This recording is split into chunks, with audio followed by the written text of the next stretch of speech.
As protesters from coast to coast, not just harassing Jewish students, but the police officers that are protecting them.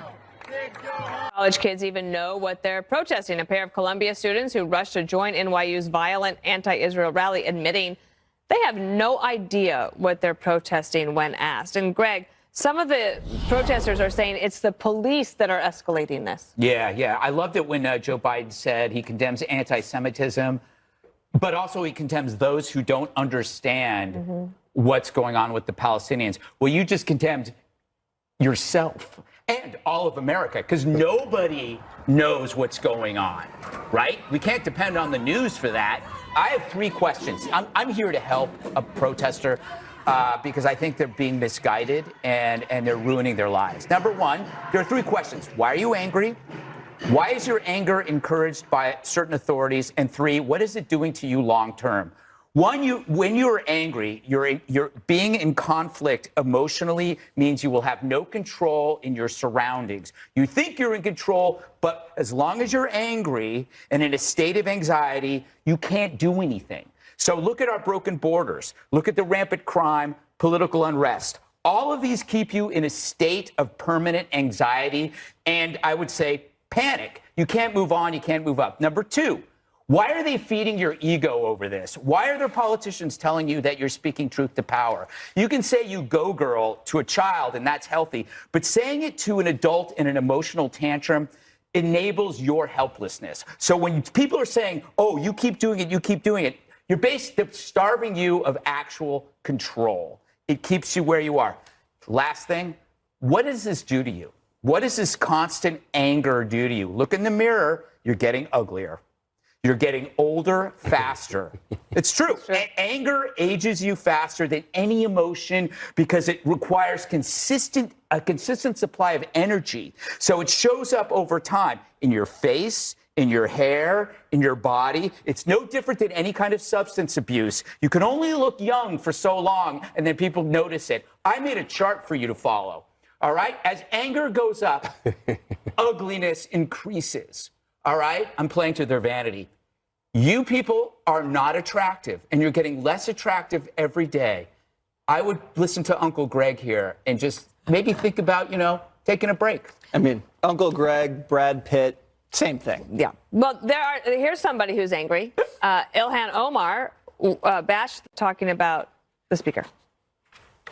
It is not surprising that he would go out to Columbia University and stir up really more anger and hate. For the member who said, don't waste your parents' money, they don't want their parents' money to go in supporting a genocide that they oppose. And so I do believe that history is going to be on their side. And Jesse, I don't know. I mean, your kids are a little young, but it's take your kid to work day. So Ilhan Omar and her daughter went to protest today at Columbia after Omar got arrested just the other day and said she was homeless and couldn't eat anything. What did Jesse do with... Wait, am I supposed to take my kid or is my kid supposed to take me to kindergarten?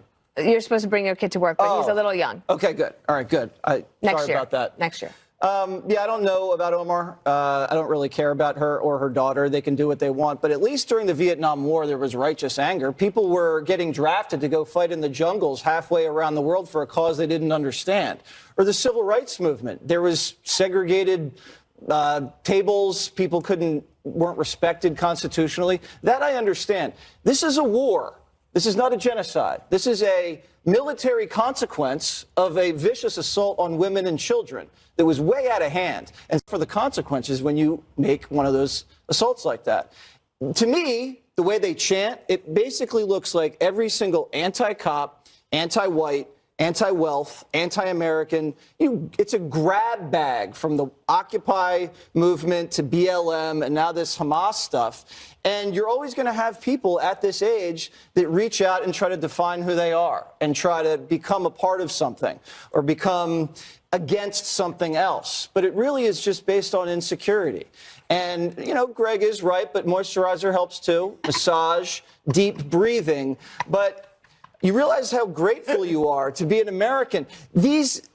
What's happening right now is not worthy of violence. It's not worthy of the hatred. It's just a war overseas involving two people. It's been going on 1,000 years, and it's not something you need to, stab someone in the eyeball with a Palestinian flag over. Well, can I defend it? Yeah.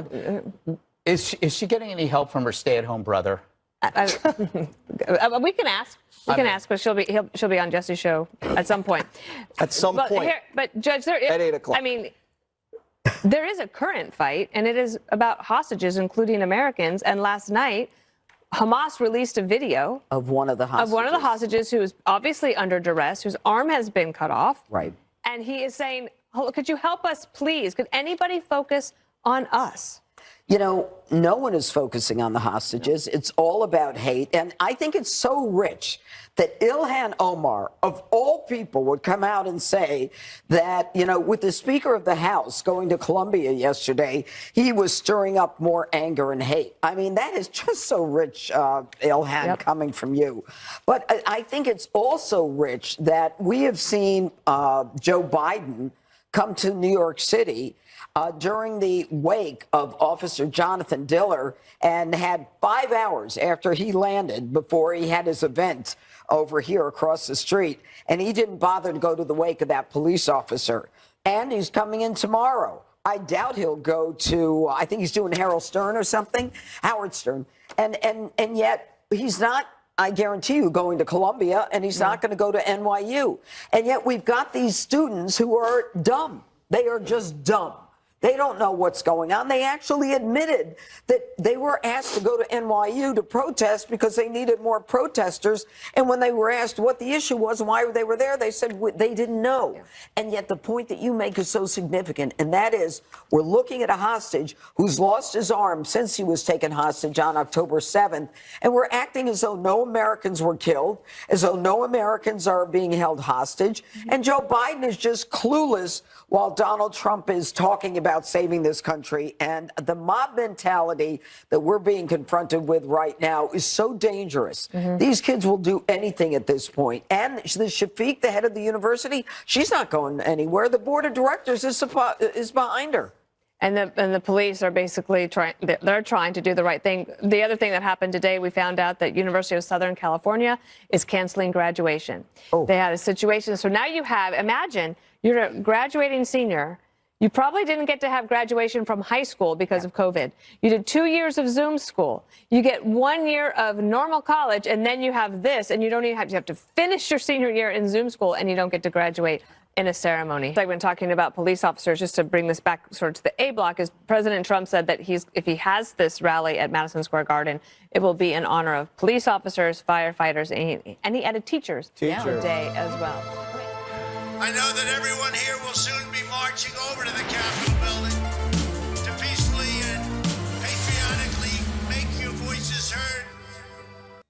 It's not about justice, it's not about agenda, it's not about mobilizing people, it's about dialing for corporate dollars. These two parties have sold the U.S. government and the American people to the highest bidders.